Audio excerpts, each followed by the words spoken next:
di video sebelumnya kita membuat suatu kontrol itu terlindungi dengan kelas secure. Selanjutnya kita akan membuat supaya kelas secure tersebut dapat terhubung dengan model user yang sudah kita punya, ya. Karena jika tidak terhubung dengan model user, seperti di video sebelumnya, kita bisa memasukkan username dan password sembarang. Oke. Untuk itu kita akan perlu membuat suatu controller baru dengan nama secure, ya. Jadi secara default semua login page itu akan menerima segala macam jenis password ataupun login. Nah, supaya bisa di customize, supaya bisa disesuaikan dengan model kita perlu melakukan customisasi. Customisasi ini dilakukan dengan cara kita membuat sebuah controller, ya, yang mengextend ke secure.security. Nah, nanti di dalamnya kita akan override method authenticate sehingga dia bisa melakukan pengecekan. Kita akan coba. Sekarang kita akan buat di sini sebuah controller. Kita kasih nama controllernya adalah security. Oke. Dia akan extend. Jadi kita buat kelas, ya. Kelasnya dia harus mengextend ke security milik dari play, ya. Kita cari di sini security. Nah, ini. Nah, setelah jadi controller tersebut, kemudian kita harus mengoverride, ya. Mengoverride itu kita menambahkan, ya, metode yang sama dengan superclassnya, yaitu public boolean authenticate, ya. Nah, ini adalah metode yang sebenarnya sudah ada di dalam secure.security.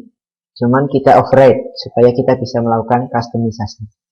Jadi sini dia mempunyai masukan yaitu username dan password. Username dan password ini berasal dari form password yang sudah disediakan oleh Play.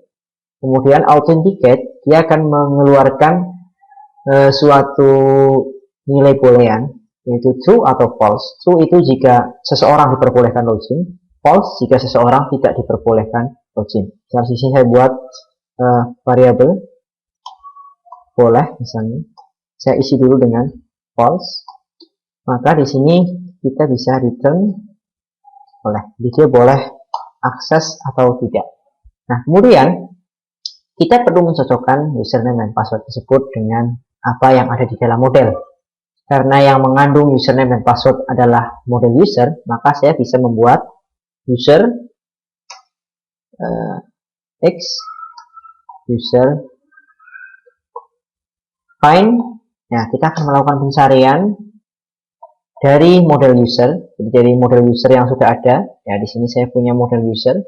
Di sini dia memiliki ada user x dan password x. Nah, di sini berarti saya bisa cocokkan, ya, user x sama dengan parameter n, password x sama dengan parameter. Nah, kemudian parameternya kita isi dari masukkan metode tersebut, yaitu username dan password. Nah, kita ambil datanya sebanyak satu saja. Plus. Nah,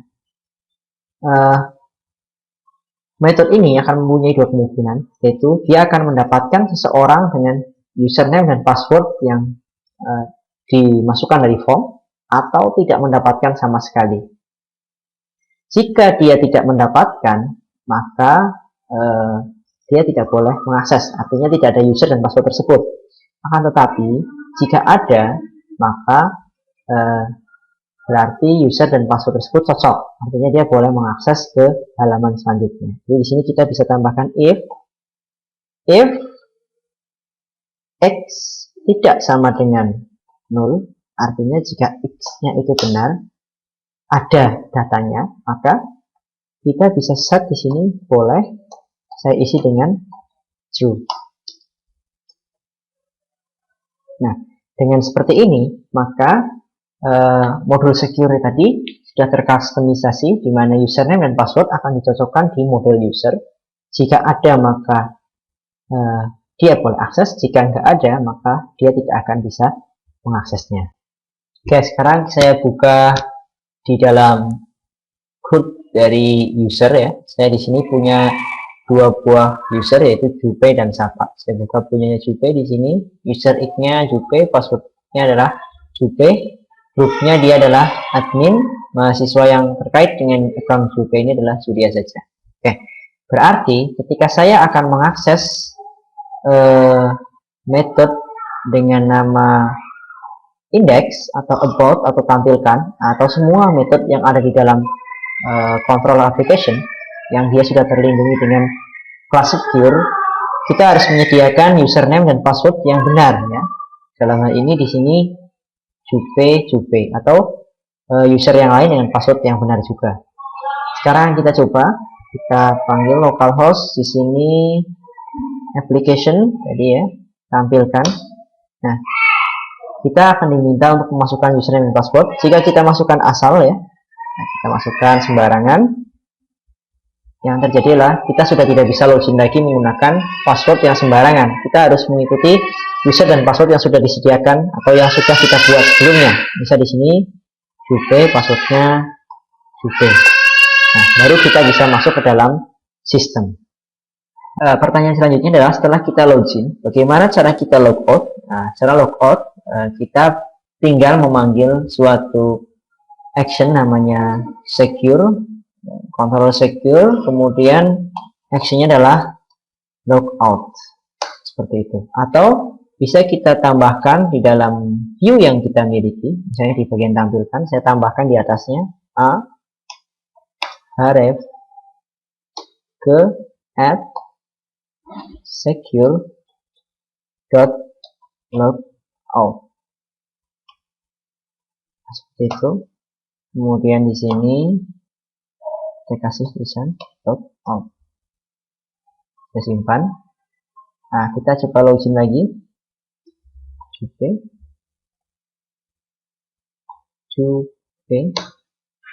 Nah, kita coba ke halaman tampil application, tampilkan. Nah, di sini sudah ada tombol logout. Kita bisa keluar dari sini. Jadi yang dilakukan tadi adalah sebenarnya kita melakukan override ya, override dari metode namanya authenticate yang ada di dalam class secure ya. Jadi kita override ya, di mana dia menerima username dan password. Nah, kita cocokkan di dalam model user. Jika kosong maka tidak kosong maka dia akan mengembalikan true, kalau kosong dia akan mengembalikan false. Itu yang terjadi. Nah, kemudian kita akan mendapatkan informasi dari user yang login ya. Jadi terkadang kita perlu tahu siapa sebenarnya yang sedang login. Nah, ini bisa kita dapatkan dengan menggunakan metode yaitu security.connected. Nah, dengan menggunakan security.connected, dia akan mengembalikan nama atau bentuk string dari user yang terkoneksi. Ya, jadi ketika tadi kita mencocokkan di sini kita mencocokkan usernya, kemudian ditemukan, nah sebenarnya dia menyimpan nama dari orang yang login tadi, bukan namanya tapi username-nya ya. Jadi dari model user tadi username-nya itu tersimpan di dalam cookies ya. Nah, di sini kita bisa ambil caranya dengan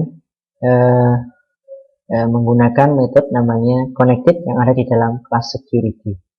Nah, sebagai contoh, misal ketika kita akan menampilkan atau di halaman index ini, misalnya saya akan menampilkan di sini string siapa, saya bisa di sini secure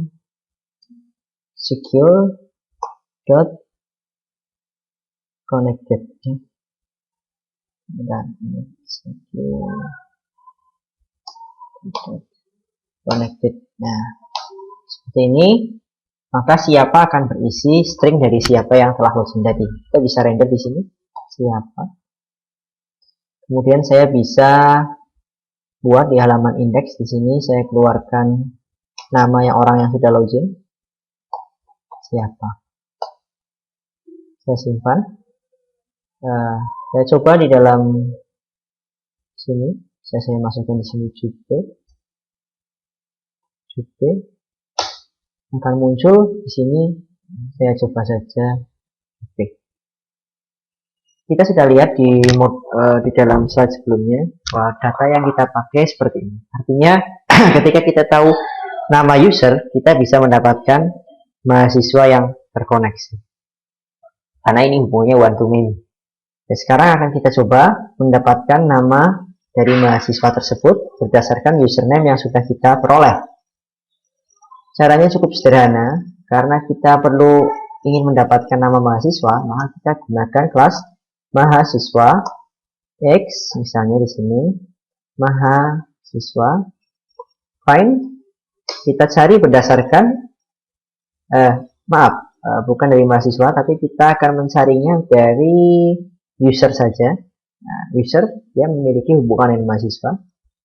Nah, di sini user find user X sama dengan tanda tanya.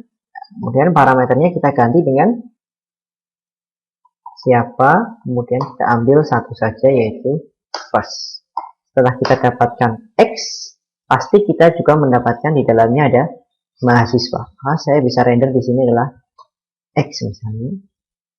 Saya bisa tampilkan di halaman indeks mahasiswanya adalah $x titik mahasiswa titik. Nah, di sini di dalam X tersebut adalah user, di dalam user ada mahasiswa, di dalam mahasiswa kita bisa lihat di dalam mahasiswa itu ada apa saja, ada nama, name, dan lain-lain. Kita bisa panggil namanya. Jadi, kalau saya save, saya jalankan lagi. Saya coba saja, Jupe ini nama usernya, mahasiswanya adalah Julia saja. Seperti itu. Itu adalah penggunaan dari secure yang sudah kita hubungkan dengan model kita, sehingga tidak semuanya bisa masuk, tapi harus benar username dan passwordnya. Untuk di video selanjutnya kita akan melakukan pencocokan grup berdasarkan